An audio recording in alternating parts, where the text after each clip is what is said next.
Hello students,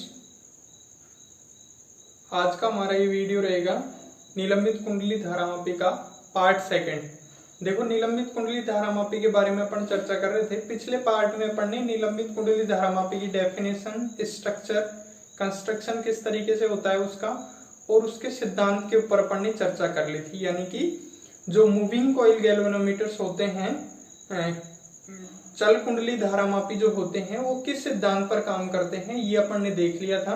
और कुछ इस तरीके से अपन ने ये फॉर्मूला भी निकाला था कि आई हमारे पास में के फाई के इक्वल आया था। ठीक है, अब हम इस वीडियो में चर्चा करेंगे निलंबित कुंडली धारामापी की कार्यविधि।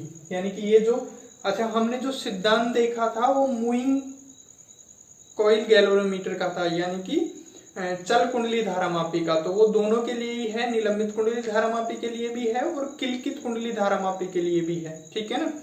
अब यहाँ पे कार्यविधि केवल अपन किसकी देखेंगे? निलंबित कुंडली धारामापी की देखेंगे। ठीक है, तो देखो किस तरीके से काम करता है ये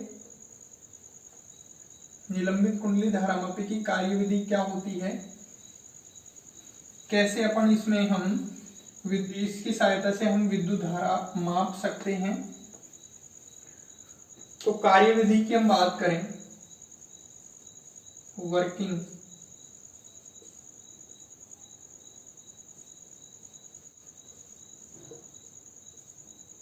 देखो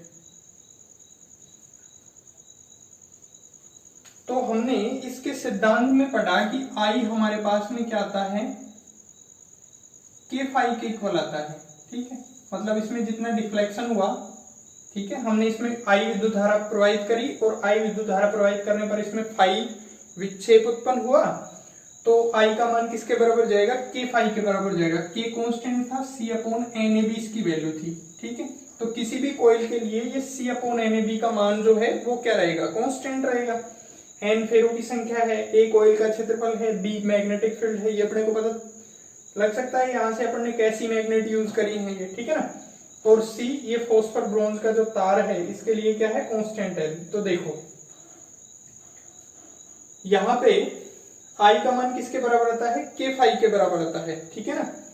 तो अब हमें करना क्या है? कार्यविधि में हमें फाई का मान निकालना है। ठीक है, और उस फाई का मान निकाल के अपन इस फॉर्मूले में जो है रख देंगे और हमारे पास में विद्युत धारा का मान हमें मिल जाएगा कि इस परिपथ में कितनी विद्युत धारा प्रवाहित हो रही है। ठीक है, तो देखो ये फाई का जो मान है ये अपन लैंप स्केल व्यवस्था से ज्ञात करते हैं। इससे ज्ञात करते हैं लैंप स्केल अरेंजमेंट से, लैंप स्केल व्यवस्था। ठीक है, लैंप स्केल व्यवस्था से किस तरीके से ज्ञात करते हैं? पहले तो चलो एक डायग्राम, खैर जैसे मान लो यहाँ पे एक स्केल रहता है, ये हमारे पास में जो फॉस्फर ब्रोंज का तार है इसके ऊपर ये जो समतल दर्पण या अधिक फोकस दूरी का उत्तल दर्पण लगा हुआ है, ये मान लो इससे डी दूरी पर है। ठीक है, ये यहां से यहां तक ये जो दूरी है ये कितनी है? डी दूरी है। ये दर्पण है। ठीक है, ये क्या है? स्केल है। ठीक है, तो जब इसमें विद्युत धारा, मान लो इसमें आई धारा हमने प्रवाहित करी और आई धारा प्रवाहित करने से ये जो कुंडली है इसमें फाई विक्षेप उत्पन्न हुआ। हमने इस कुंडली में कितनी धारा प्रवाहित करी? आई धारा प्रवाहित करी, जिससे इस कुंडली में कितना विक्षेप उत्पन्न हुआ? फाई विक्षेप उत्पन्न हुआ। अब फाई विक्षेप उत्पन्न हुआ तो इसके साथ साथ ये जो तार है ये भी घूमेगा और इस तार के साथ साथ ये जो इस तार के ऊपर ये समतल दर्पण चिपका हुआ है ये भी फाई एंगल से क्या हो जाएगा? घूम जाएगा। ठीक है, तो हमने करना क्या है? ये जो लैंप जो स्केल लगाया हुआ है यहाँ पे अपन लैंप रखते हैं, इसके सामने जब अपन जैसे इसके लंबवत अपन कोई प्रकाश किरण डालेंगे तो जब ये फाई कोण से, ये जो दर्पण है ये फाई कोण से घूमेगा तो इससे परावर्तित होने वाली जो प्रकाश किरण है वो कितने एंगल से घूम जाएगी? 2 फाई कोण से घूम जाएगी। ठीक है ना, और 2 फाई एंगल से घूम के, और मान लो इस तरीके से मिली अपने को ये। ठीक है ना, ये एंगल ये कितना है? 2 फाई एंगल है। ठीक है, तो इससे अपन ये स्केल पर अपन ये डी दूरी देख लेंगे। ठीक है ना, ये हमारे पास में 90 डिग्री का एंगल हो गया। तो यहां से अपन tan 2 फाई का मान निकालेंगे। किसका मान निकालेंगे? tan 2 फाई का। और tan 2 फाई का मान क्या हो जाएगा? देखो tan 2 फाई क्या होता है, tan थीटा क्या होता है, लंब बटे आधार, तो d अपॉन कैपिटल D। ठीक है, अब देखो 2 फाई जो है वो क्या है, अत्यल्प है, और अत्यल्प है तो tan 2 फाई इक्वल हो जाएगा किसके, 2 फाई के, और यहां से 2 फाई का जो मान है वो small d upon capital D, और फाई की वैल्यू हम यहां से आसानी से देख सकते हैं कितनी मिली अपने को, d अपॉन कैपिटल D। अब देखो ये जो कैपिटल D है ये तो अपने को साफ साफ पता चल जाएगी, जैसे मान लो यहाँ पे अपन ने स्केल रखा तो ये दूरी हो जाएगी कैपिटल D। अच्छा, ये स्मॉल d अपने को किससे मिलेगी, ये स्मॉल d अपने को यहां से ये जो स्केल लगा रखा है इससे अपने को पता चल जाएगी। तो ये वो जो फॉर्मूला है d अपॉन 2d, इसकी सहायता से अपन फाई ज्ञात करेंगे और फाई को हम इस फॉर्मूले में रखेंगे, k कांस्टेंट होता ही है, इससे अपने को क्या मिल जाएगी, विद्युत धारा I का मान मिल जाएगा। ठीक है, अब देखो इसको एक बार देख लेते हैं इस तरीके से, जैसे ये हमारे पास में क्या है, दर्पण है।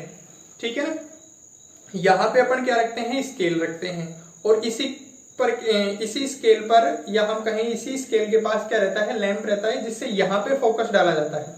ठीक है, तो यहाँ पे फोकस डालेंगे, बिल्कुल एकदम लंबवत डालेंगे, तो वहीं पे इसका जो है प्रतिबिंब बनेगा। ठीक है, अब जैसे मान लो इसको घुमा दें या फिर इसको थोड़ा सा एंगल दे दें अपन, तो इस पे इस तरीके से फोकस जाके और इसका परावर्तन हो कैसे मिलेगा अपने को। ठीक है ना, यहां से इस तरीके से प्रकाश पड़ेगा इसके ऊपर और परावर्तित होकर के अपने को ऐसे मिलेगा। ठीक है, तो हम यही कहना चाह रहे हैं कि जब ये फाई कोण पे विक्षेपित होता है तो इससे परावर्तित जो प्रकाश किरण है वो 2 फाई कोण पे क्या हो जाती है, डिफ्लेक्टेड हो जाती है, यानी कि विक्षेपित हो जाती है। ठीक है ना, तो यही 2 फाई एंगल है, ये दूरी कैपिटल D है, जो अपने को पता चल जाएगी कि हमने इस स्केल को, लैंप को इस दर्पण से कितनी दूरी पर रखा है।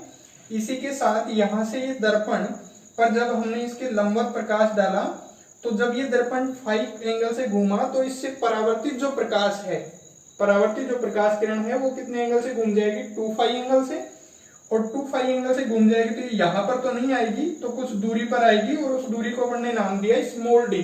ठीक है, इस यहां से अपन ने tan 2 फाई की वैल्यू निकाली, और tan 2 फाई की वैल्यू मिली अपने को small d upon capital D, और यहां से फाई का जब अपना मान निकालेंगे तो d अपॉन 2d। ठीक है, 2 नीचे चला जाएगा। इस तरीके से हम इस फॉर्मूले से फाई की वैल्यू निकाल सकते हैं, और फाई की वैल्यू जब अपन इस फॉर्मूले में रखेंगे तो हमें विद्युत धारा का मान मिल जाएगा। तो ये है वर्किंग निलंबित कुंडली धारा।